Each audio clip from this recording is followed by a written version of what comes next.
Good morning, students. Today we are going to study your chapter 5, okay? Social and Political Life, chapter 5, and chapter 5 is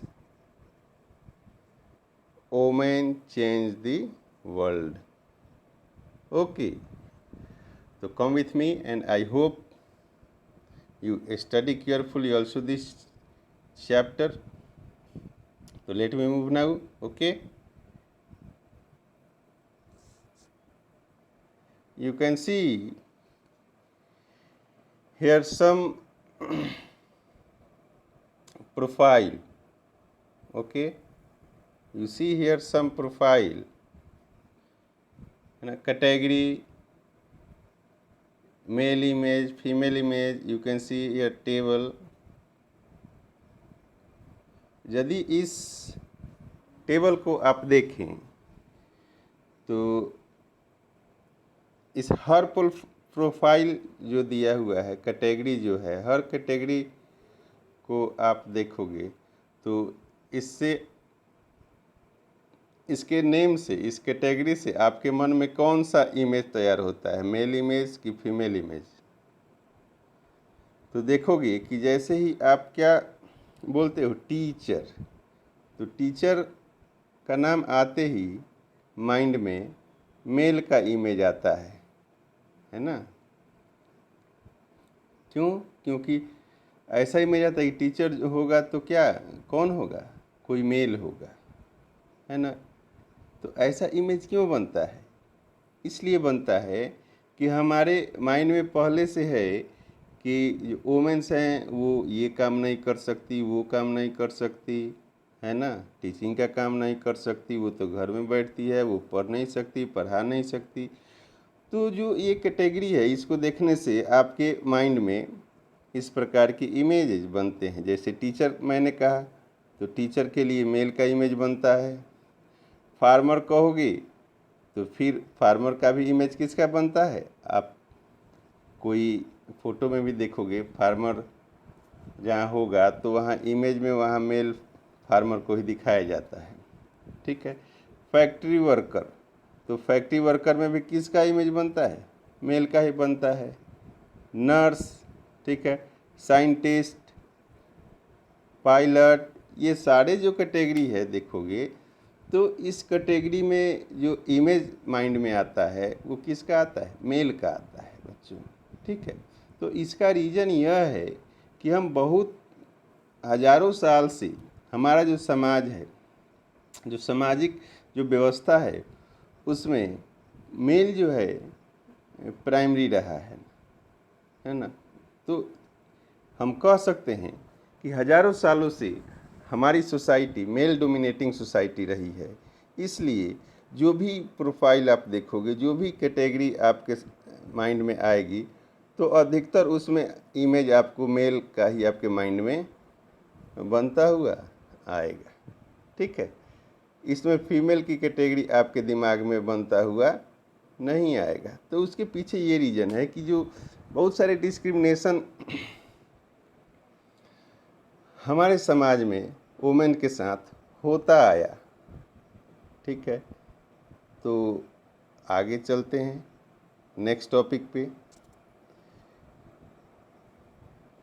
you can see here fever opportunities and rigid expectation, है ना। कहते हैं जो girls के पास में, women's के पास में बहुत थोड़ा सा मौका मिला, समाज में बहुत थोड़ा सा मौका मिला है, और उस जो अपॉर्चुनिटी के साथ जो अपॉर्चुनिटी मिलती भी है घर में यदि, तो उसके साथ काफ़ी ही एक्सपेक्टेशन होता है, रिजिड, कि नहीं इसे तो ये करना ही है या ये कर ही नहीं सकती। तो फर्स्ट पॉइंट आप देखें, people thinks that men and womens are mean do to specific work, यानी ऐसे लोगों के, ऐसा लोग सोचते हैं, है ना, मेन एंड वुमेन जो हैं वो दोनों अलग अलग स्पेसिफिक वर्क के लिए बने हुए हैं, ठीक है। मेन पावरफुल होते हैं, ऐसा थिंकिंग है, उनकी जो फिजिकल बॉडी है, जो पावर है, जो माइंड है, ये इसकी कंपेयर लोग वोमेन से करते हैं और यह कहते हैं कि men and women are mean do to a specific work. It means male जो है कोई भी काम दुनिया का कर सकता है, ठीक है, लेकिन वोमेन नहीं कर सकती। वोमेन क्या कर सकती है? तो घर पे ही रह सकती है ना, वो खाना बना सकती है, बच्चों को पाल सकती है, इसके अलावा वो कोई काम ही नहीं कर सकती। तो इस प्रकार का जो प्रेजुडिस दिमाग में एक मेल सोसाइटी ने जो बना के रखा वुमेन के लिए, तो यह एक बहुत बड़ा ऑब्स्टेकल डेवलपमेंट के रास्ते में आया, ठीक है। नेक्स्ट पॉइंट देखो, नेक्स्ट पॉइंट जो है, the reason they did this is because they feel that outside the home too women are good at only certain jobs, ठीक है। ऐसी मान्यता रही, ऐसा सोच रहा समाज में कि यह रीजन इसलिए है क्योंकि इस प्रकार से लोग सोचते हैं कि घर में भी, है ना, घर में भी ऐसे लोगों को सोच होती है। हर घर में लोग सोचते हैं कि जो वुमेन हैं वह womens are good at only certain job, कि जो वुमेन्स हैं आज भी हमारे समाज में, गांव में आप देखोगे तो बहुत सारे गांव में जो पुरुष होते हैं, मेल सोसाइटी होती है, वो ऐसा सोचती है कि लेडीज़ जो है केवल घर का ही काम कर सकती है, इसको बाहर नहीं निकलने दो, उसके एजुकेशन इसको नहीं दो, ये पढ़ के क्या करेगी, है ना, बाहर जाएगी तो ये होगा वो होगा। वुमेन के लिए पहले से ये हर कुछ सोसाइटी जो है मेल सोसाइटी डिसाइड कर लेती है। वो डिसीजन लेने का अधिकार वुमेन के पास नहीं होता है कि वुमेन को क्या करना है, क्या बनाना है, क्या पहनना है। तो ये सोसाइटी अपने आप ही किसी दूसरे वुमेन के लिए अपने आप में ही एक सिस्टम डेवलप कर देती है, ठीक है, कि ये वुमेन इसी प्रकार रहेगी, इसी प्रकार करेगी। तो ये जो भेदभाव हमारे समाज में रहा, ठीक है, तो ये बहुत बड़ा चैलेंज था। थर्ड पॉइंट्स देखें, many people believe in this stereotype. बहुत सारे लोगों का है विश्वास था इस प्रकार के स्टीरियोटाइप में। Many girls do not get the same support that boys do to study and train to become doctor and engineers, है ना। तो इस प्रकार के स्टीरियोटाइप में बहुत सारे लोगों को बिलीव था कि जो बच्चे हैं वो डॉक्टर बन सकते हैं, इंजीनियर बन सकते हैं, इनके लिए ट्रेनिंग ले सकते हैं, लेकिन गर्ल्स जो है वो नहीं बन सकती।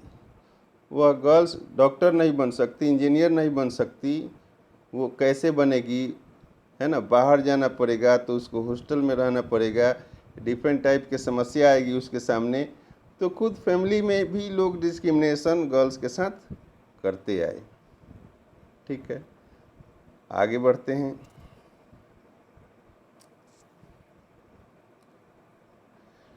लर्निंग फॉर चेंज, ओके, तीसरा टॉपिक है learning for change.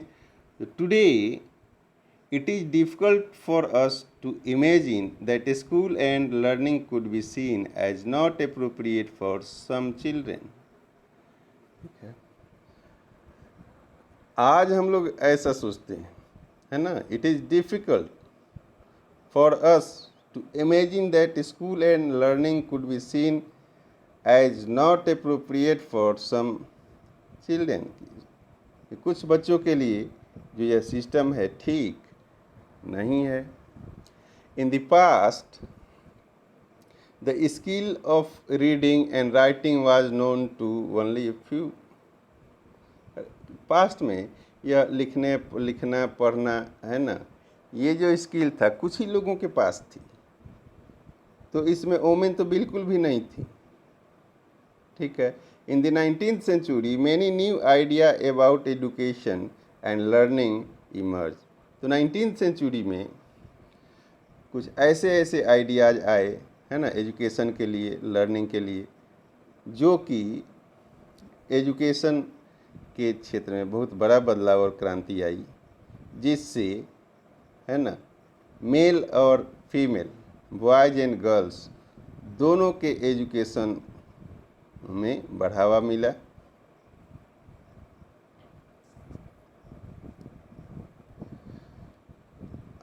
Next topic is schooling and education today. अब हम आज की परिस्थिति को यदि हम कंपेयर करें तो today both boys and girls attend school in large number. आज बॉयज़ एंड गर्ल्स सभी बहुत बड़ी संख्या में स्कूल करते हैं, पढ़ते लिखते हैं। There still remain differences between the education of boys and girls. लेकिन उसके बावजूद भी अभी भी बॉयज़ एंड गर्ल्स के एजुकेशन में बहुत सारी डिफरेंसेज हैं। ठीक है, according to 1961 census about 40% of all boys and mens, है ना, 7 years old and above we are literate compare to just 15% of all girls and women. ठीक है, तो 1961 के सेंसस कहता है कि 40% बॉयज़ मेल एजुकेटेड होते थे, उसमें भी 7 years ओल्ड जो थे उससे 7 years से अधिक जो थे, और उसमें से भी वो 15% गर्ल्स एंड वोमेन्स एजुकेटेड थे। बट ये आंकड़ा बढ़ता है, देखिए कैसे। In the most recent census of 2011, these figures have grown to 82%, है ना, for boys and men and 65% for girls and women। Okay, तो ये 2011 के सेंसस में पता चला कि एजुकेशन में बॉयज़ और गर्ल की क्या पोजीशन थी। तो इसके पीछे देखिए क्या रीज़न है। धीरे धीरे बॉयज़ एंड गर्ल्स जब स्कूल जाने लगे तो दोनों का रेशियो एजुकेशन में भी सुधार में हुआ। The percentage of the male group is still higher than the female group. अभी भी जो परसेंटेज जो है एजुकेशन का, लिटरेसी का, जो मेल ग्रुप का अधिक है और फीमेल ग्रुप का कम है। SC/ST girls leave school at rate that is higher than the category all girls, है ना। इसमें भी SC/ST जो गर्ल्स हैं, ग्रुप के गर्ल्स, इसमें इनके स्कूल छोड़ने का जो रेशियो अधिक है ना, बाकी सभी गर्ल्स की अपेक्षा। 2011 जो सेंसेक्स है also found that Muslim girls are less likely than Dalit and Adivasi girls to complete primary school। Okay, यानी कि ये SC/ST से भी, दलित से भी पिछड़े बच्चियाँ थी जो मुस्लिम की थी, वो उसमें और भी बच्चियों को एजुकेशन नहीं मिलता था। तो ये स्थिति थी, है ना, देश में एजुकेशन की, इतने भेदभाव थे सिस्टम में। अब देखिए इसके बाद इसके लिए देश में वोमेंस मूवमेंट हुआ। वोमेंस बाहर आईं, सड़क पे आईं, उन्होंने सोचा और अपने लिए उन लोगों ने मूवमेंट किया, women's movement. Women and girls now have the right to study and go to school. अब गवर्नमेंट ने वोमेंस एंड गर्ल्स को एजुकेशन का राइट दिया। Womens individually and collectively have struggle to bring about the changes. This struggle is known as the women's movement. इस सब struggle को हम लोग वोमेंस मूवमेंट जानते हैं। Many men support the women's movement as well. Men, बहुत सारे mains भी, ना, मेन भी इस मूवमेंट को सपोर्ट किए। इसके लिए क्या किए वोमेंस ने कि कैंपेनिंग चलाए। कैंपेनिंग के लिए क्या किया, to fight discrimination and violence against women are an important part of the women's movement. उसके बाद A law was made in 2006 to give women who faced physical and mental violence with their homes, also called domestic violence 2006 में act बना। Some legal protection मिला, domestic violence act बना, है ना, इसको civil act बोलते हैं। There were campaigns also against dowry death, sexual harassment at work, इन सब के लिए भी कानून आया। तब जा कर के, है ना, वोमेंस और गर्ल्स का जो लाइफ स्ट्रगल है वो काम आया और उनके जीवन स्तर में आज सुधार देखने को मिल रहा है और आज के डेट में वोमेंस काफ़ी आगे हैं। ठीक है, तो आप देख सकते हैं कि किस प्रकार से वोमेन मूवमेंट के माध्यम से अपनी अधिकारों के लिए आवाज़ उठाई और गवर्नमेंट ने उनको प्रोटेक्शन दिया और आज उनकी स्थिति बहुत अच्छी है। तो रेजिंग अवेयरनेस, है ना, the women's movement message has been spread through the street plays, songs and public meetings. तो ये जो मूवमेंट था, है ना, कैंपेनिंग जो हुआ, वो महिलाओं ने अपनी आवाज़ उठाई और यह मैसेज देने का प्रयास किया सब किसी को, है ना, हर गली से लेकर के सॉन्ग्स हुआ, है ना, कोई प्ले होता था, नुक्कड़ नाटक वगैरह, पब्लिक मीटिंग करके महिलाओं ने अपनी मैसेज को पूरे देश में पहुंचाया। ठीक है, प्रोटेस्ट करती थी। The women's movement raises its voice when violation against women take place. जब भी कोई वायलेशन अगेंस्ट वोमेन होता था तो महिलाएं सामने आकर के अपनी आवाज़ उठाती हैं। ठीक है, तो ये सब कारण है कि धीरे धीरे समाज में महिलाओं की स्थिति सुधरी। शोइंग सॉलिडेरिटी, जब कोई भी घटना, कोई भी मिसहैपनिंग होती है महिलाओं के साथ तो सामने आती है, सब महिला खड़ी हो जाती हैं देश में उसके साथ। तो this is what showing solidarity। Okay, तो in this way the womens change the world. आजकल आज के डेट में महिला हर क्षेत्र में, ज़मीन से लेकर आसमान तक, है ना, चाहे वह सैनिक आप कहो, सैनिक का नाम लेते आपके मन में क्या आता है इमेज, किसका इमेज आता है? मेल का इमेज आता है, जबकि ऐसा नहीं है। सैनिक तो महिलाएं भी होती हैं, गर्ल्स भी सैनिक सेना में ज्वाइन करती हैं।